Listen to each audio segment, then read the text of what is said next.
Les tecnologies han millorat el nostre dia a dia. Ens faciliten les tasques i ens obrin un ventall infinit d'entreteniment. Però quan s'abusa del seu ús, poden afectar l'autoestima i la concentració i provocar aïllament, pèrdua de control i problemes de conducta. Un dels principals perills als quals s'enfronten els joves a internet és el ciberassetjament. Quan el pateixes, pots sentir-te avergonyit, nerviós, ansiós o tindre dubtes del que la gent pensa o diu de tu. Això pot portar a aïllar-te dels teus amics i familiars, tindre pensaments negatius i sentir-te culpable per les coses que has fet o has deixat de fer, així com creure que t'estan jutjant negativament. Però no estàs sol.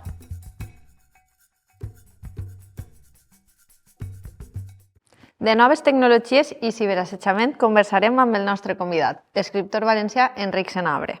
Enric Senabre és professor d'ètica i filosofia, ha rebut diversos premis d'innovació educativa i ha publicat nombrosos títols de divulgació filosòfica adreçats als joves, així com diverses novel·les.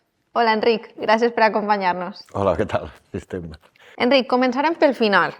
Laia juga amb el mòbil és l'últim llibre que has publicat. Es tracta d'una història per a reflexionar sobre l'impacte de les noves tecnologies en les nostres vides. Som addictes als dispositius digitals? Sí, Laia, el llibre que dius és l'últim que he tret i estic molt content perquè és un llibre il·lustrat.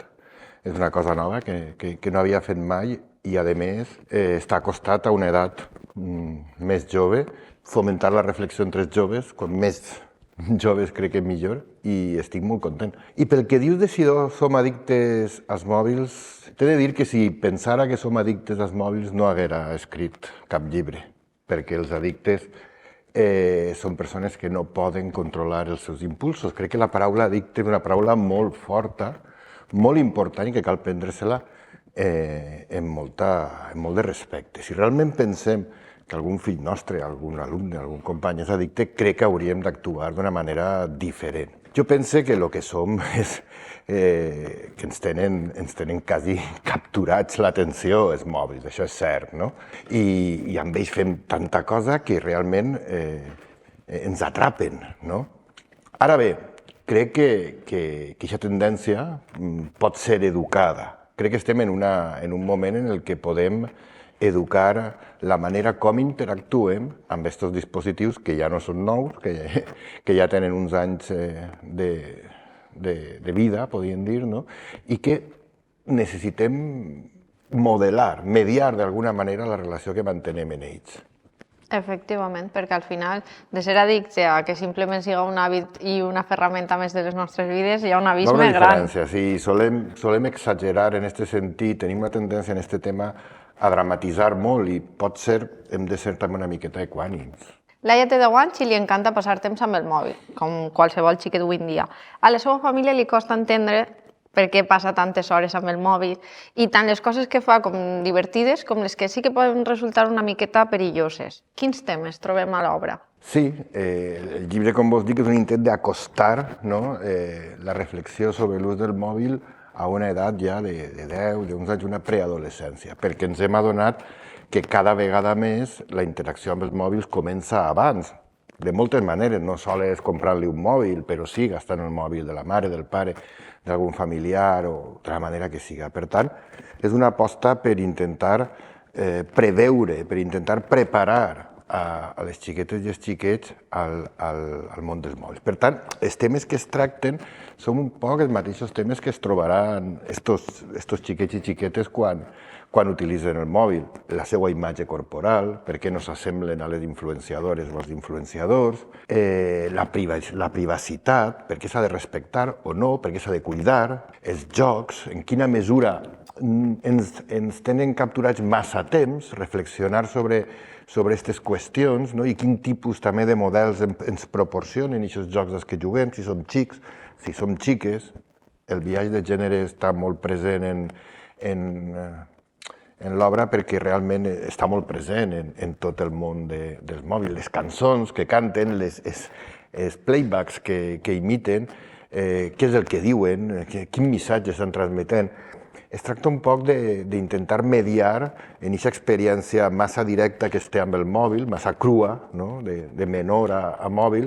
Es tracta d'intentar mediar, que les famílies, que l'escola, que el context social en el que vivim no es despreocupe d'esta qüestió i intervinga en una mediació productiva i rica. De mòbils també parles en la teva novel·la, que és la més coneguda, L'infinit a les teves mans, amb la qual, amb un llenguatge molt proper, parles d'algunes qüestions que són les que més els afecten als joves d'avui en dia, com és el ciberassetjament. Què li succeeix a Atena? Sí, Atena sí que és ja una adolescent i publica una publicació, la redundància, innocent, una foto seua, no? I aleshores es troba una sèrie de missatges, alguns dels amics de sempre, però se'n troba algun sospitós que fa insinuacions d'un tipus muntat de to i a partir d'ahí, aquest assetjament, perquè en realitat això es pot considerar assetjament, comença a muntar de to, no? Comença a muntar de to.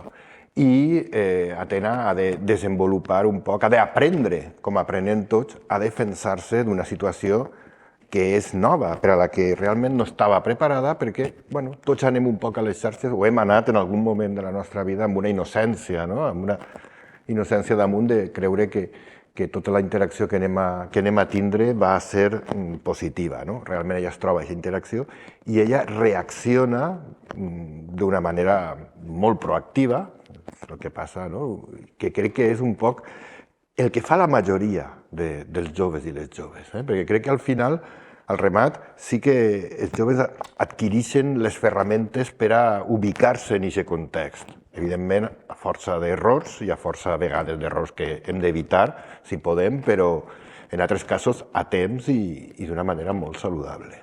Com has dit, les xarxes socials tenen un paper clau en l'obra. Creus que hauríem de limitar l'ús als joves? La paraula limitar no m'agrada gens. Si el que diem és mediar, ensenyar, racionalitzar, analitzar, estaria d'acord. Però trobo que n'hi ha una onada prohibitiva que a força de por l'única defensa que troba, quasi per impotència, és prohibir. Si es creiem que amb aquesta limitació radical o amb aquesta prohibició anem a aconseguir que la interacció siga rica, estem molt equivocats. Al contrari, quan prohibim, quan limitem fins a una edat de 16, de 18 anys, no sé per què sembla que en aquesta edat una persona ja no comet errors, no sé, jo continuo cometent-ne. Estem quasi soltant els nostres joves en les mans de les grans companyies tecnològiques, que són les que continuen actuant. Per tant, crec que és un error molt greu el tema de considerar d'esta manera tan prohibitiva, limitativa, el tema dels mòbils. En els mòbils, la major part de les coses que fan els joves són felicitar aniversaris, és saludar-se, és quedar. Són coses comunicativament vitals per a la nostra vida, que ara es fan també digitalment. I això ho hem d'entendre. Evidentment, també fan altres coses i n'hi ha uns percentatges d'actes que poden fer mal, que poden fer-nos mal i fer mal a altres persones. Però això no se soluciona tancant els ulls, com moltes vegades ens agradaria. Tanquem els ulls i ja no passa. No, continua passant. Si no dins de l'institut, fora. Si no... Aleshores, pense que la millor manera és acompanyar. Acompanyar des del primer moment als nostres fills, alumnes, el que siga. Estar mediant amb ells. I que a poc aquest aprenentatge es convertisca en un aprenentatge, com fem tots els aprenentatges, a través d'errors, però errors un poquet controlats, mediats, acompanyats. Molt bé. I una d'aquestes coses males que deies a les xarxes pot ser el ciberassetjament.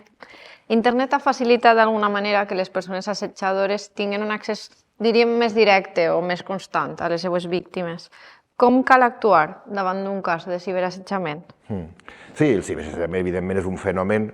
Existia l'assetjament en persona, ara existeix el ciberassetjament. El ciberassetjament no produeix violència física, però jo quan vaig prou a parlar en alumnes per molts centres, pregunto quin és pitjor, l'assetjament en directe o el ciberassetjament? I molts diuen el ciberassetjament perquè és de veres que no n'hi ha una agressió física, però és molt persistent en el temps, per exemple, no acaba quan deixes l'institut, per exemple, o el carrer, ni siquiera refugiat en ta casa el pots lliurar d'ell, i a més es creu que té un grau d'anonimat, que ara parlarem, si vols, d'això, no? Però què és el que s'ha de fer? El problema és que el que no entenem és que s'ha de fer el mateix que en l'assetjament. No n'hi ha més solució que denunciar o comunicar. És cert que la majoria, ni els adults ni els joves ho fem. Tenim tendència, quan estem dins d'una espècie de xantatge o de pressió, cedir a la pressió creient que serà l'última i que eixirem d'aquesta situació demà. Demà ja no passarà, no? Quan passa demà i te n'adones que la pressió continua. Clar, però és una cosa que tenim que aprendre i és una cosa en la que jo intento ajudar també, no? I reflexionar directament amb els joves de quina és la millor solució. Si això ho amagues per a demà, realment demà tindràs el mateix problema augmentar per 2. Quan ens adonem d'això és quan la cosa ix a la llum i és quan realment després resulta que és més fàcil de controlar perquè el que ja comencem a saber és que aquest anonimat que es creia que tenien en xarxes no existeix. Si volen fer alguna cosa anònim, millor que ho facin en directe, perquè per xarxes queda tot registrat, no? Quan la cosa adquireix un to ja de denúncia o un to greu, immediatament és molt fàcil detectar el rastre d'una imatge, d'una foto que circula, d'un missatge agressiu, perquè queda tot enregistrat en els servidors de les companyies. Per tant, la solució, o el que intentem en aquests llibres, és un poc que els propis joves se n'adonen de que la solució és més directa i més simple de lo que pot semblar i que el mal que pareix major és el menor. El que passa que tot això és un procés i hem d'entendre que els processos són personals i cada persona els afronta d'una manera. Però sí, per lo que dèiem antes, si estem ahí, si estem al costat, si veiem com interactua amb aquestes xarxes, és més fàcil detectar aquests problemes que si es prohibim i només queden amagades més fondes encara. Cadascú un poc que reaccione, però crec que hi tenim una responsabilitat també els adults d'acompanyar. De fet, per als adults que tinguen també dubtes sobre com relacionar-se els xiquets amb les noves tecnologies, en l'obra inclous una guia didàctica sobre com fer un bon ús del telèfon mòbil. Algunes recomanacions així ràpides? En realitat, més que és un intent d'acostar la reflexió als joves. Havia fet una obra de ficció perquè vaig pensar que a unes edats de 12-14 anys la ficció entrava millor, que era una edat per a lo que és la reflexió o l'assaig més complexa, i vaig pensar que quan acabara podíem ajudar a la reflexió, tant individual, si el jove està llegint-lo, com vaig intentar també que aquesta reflexió arribara a l'aula. Crec que són uns llibres que funcionen molt bé en la tertúlia dialògica i que s'ha de parlar des d'una certa, no anava a dir comprensió, però vull dir, un cert respecte, perquè la majoria de vegades tractem els joves amb una superioritat moral que a mi me produeix rubor, no? Perquè s'atrevim a dir que fan coses que els adults fan molt pitjor, no? Però clar, resulta que si les fan els joves són una catàstrofe. Anem a respectar, a veure per què ho fan, què senten. Per tant, el fomentar en aquest final de llibre un diàleg en ells, en l'aula, com molts professors ho han dit, que ha sigut molt productiu, que han eixit moltes qüestions, que inclús en alguns casos s'han detectat situacions que no eren sospitoses o que ratllaven l'abús o ratllaven altre tipus de coses, i això crec que és fonamental. Crec que l'eina que tenim és el diàleg, educativament parlant. Ja, si entrem en altra dimensió, si entrem ja en qüestions de salut mental, tenim experts, tenim psicòlegs, tenim psiquiatres que tenen que tractar aquest tema. I si entrem en qüestions delictives, tenim la policia. Però nosaltres som, i crec que no ho hem d'oblidar mai, la primera línia de pares, de mares, de familiars, de mestres, som educadors. I l'educador està tractant una persona que en principi és capaç de desenvolupar les seues capacitats. Si detectem alguna cosa, evidentment, donem el salt i demanem ajuda. Això és el tema, no? Efectivament. Vaig a llegir-te una cita que jo crec que resumeix molt bé el que senten els joves en les xarxes socials. Immediatament van arribar els m'agrades, que van ser una injecció d'autoestima, un aire fresc que reforçava l'estat d'eufòria. Això és el que pensa Atena al principi del llibre, quan puja una foto a una xarxa social, que ahí és quan li comença després el ciberassetjament. Vivim massa pendents del que pensa la resta? I tant, que vivim, no? Vivim molt pendents i tot aquest sistema de xarxes socials ha sigut un sistema fet per experts, per experts comunicadors, psicòlegs, que han begut d'aquesta tendència, d'aquest plaer que obtenim quan algú ens reconeix, no? Els m'agrades són addictius fins al punt que el mateix Facebook es va pensar eliminar-los, quan encara era una xarxa potent, i avui en dia Instagram es planteja eliminar els cors perquè clar, generen una ansietat, no? Però tot és qüestió d'aprenentatge també, no? Tots ho hem viscut aquesta sensació i hem viscut la sensació de buidor quan això s'acaba, no? I d'això què queda? Bé, anem a veure, què valorem, no? De tota manera, pense que és una emoció que hem de convertir en un sentiment més estable. Per tant, això forma part d'un aprenentatge que l'hem de desenvolupar en la pràctica. No podem desenvolupar-lo des de la teoria. No podem estar adoctrinant a un jove i dir, per favor, no estigues pendent dels m'agrades. No, perdona, els m'agrades existeixen. Haurem d'ensenyar mentre utilitzem els m'agrades.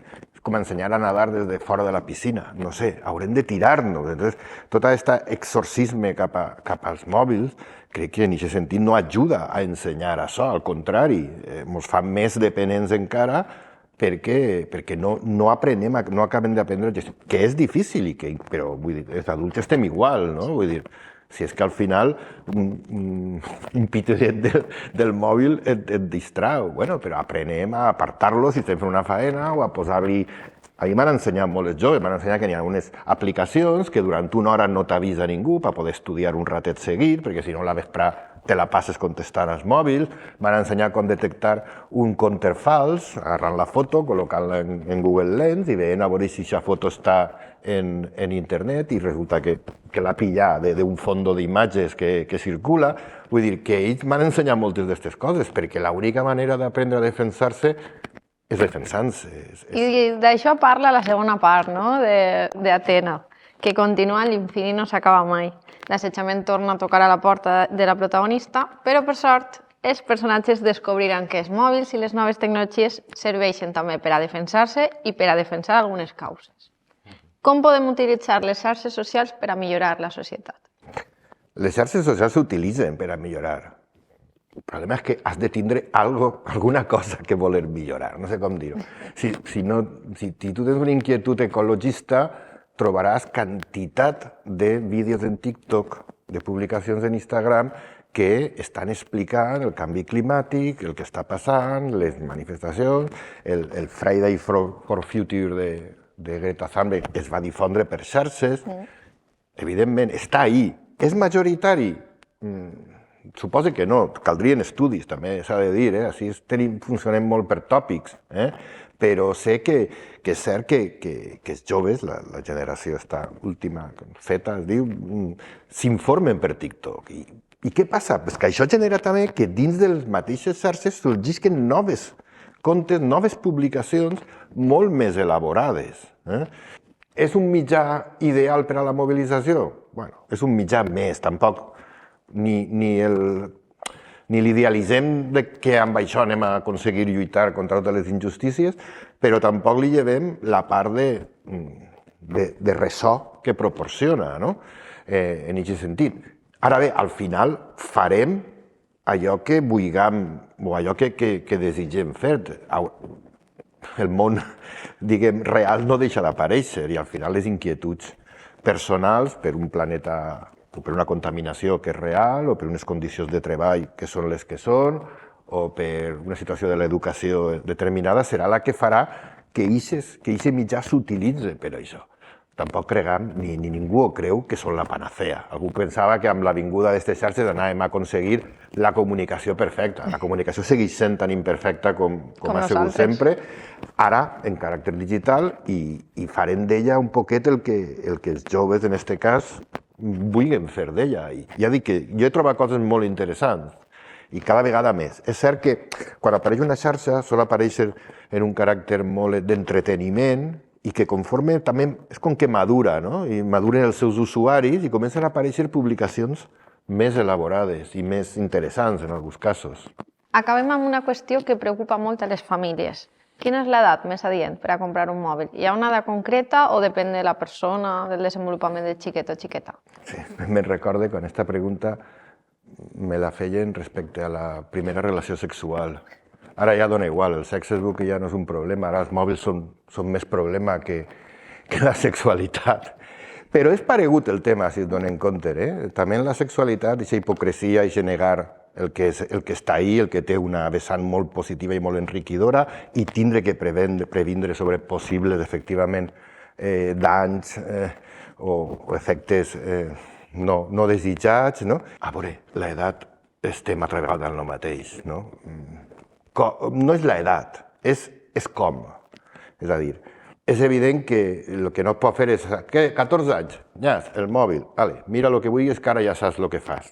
Es pot acompanyar, es comença mirant determinades publicacions supervisades en el mòbil de familiars per a poder veure què queda ahí marcat, en seguida es pot revisar. Jo soc partidari d'anar acompanyant aquest procés d'immersió en el món digital que pràcticament ja avui en dia en 2 anys ja estan en les tabletes, no? O en 4 estan gravant-se un vídeo de TikTok en un restaurant perquè els pares puguen menjar, no? En realitat el problema moltes vegades són dels pares, són dels adults, que compren el mòbil per a tindre controlat el fill o a la filla, perquè en la vesprada estan soles, perquè volen distraure-lo. A veure, anem a ser un poquet conscients també nosaltres, no? No és tant la seva edat, és la nostra edat, la dels adults, que quan ens convé sembla que volem gastar-lo i quan no. L'educació no és posar parxes, hem d'educar integralment. Aleshores, no té sentit creure que a partir d'un moment ja està, ja eres una personeta i ja pots gastar això, no? Anem a poc. I si n'hi ha un problema de masclisme, d'assetjament, de violència, és un problema que ve contextualitzat dins de la formació personal. No es cura amb una tirita. Seria molt bonic, volem tirites, en l'educació volem tirites. I si no tenim tirites, fem un torniquete i prohibit. Tallem la cama, fora, s'ha acabat. No pot ser així. Hem de tendir més a una visió més integral de l'educació, en la que els mòbils han d'acompanyar. I jo crec, el que jo he intentat mostrar en estos llibres, no? Quin gust escoltar-te, Enric. Moltíssimes gràcies per participar en el cicle Aprenem amb la mirada, organitzat per la Fundació Bromera per al foment de la lectura. Gràcies. Moltes gràcies. Si t'estan assetjant, el primer pas és demanar ajuda a algú en qui confies. Un pare o una mare, un familiar, un adult de confiança, un docent. Perquè l'assetjament s'ature, no només cal detectar-lo, és fonamental denunciar-lo. Recorda que al canal de YouTube de la Fundació Bromera pots veure més xerrades sobre salut mental.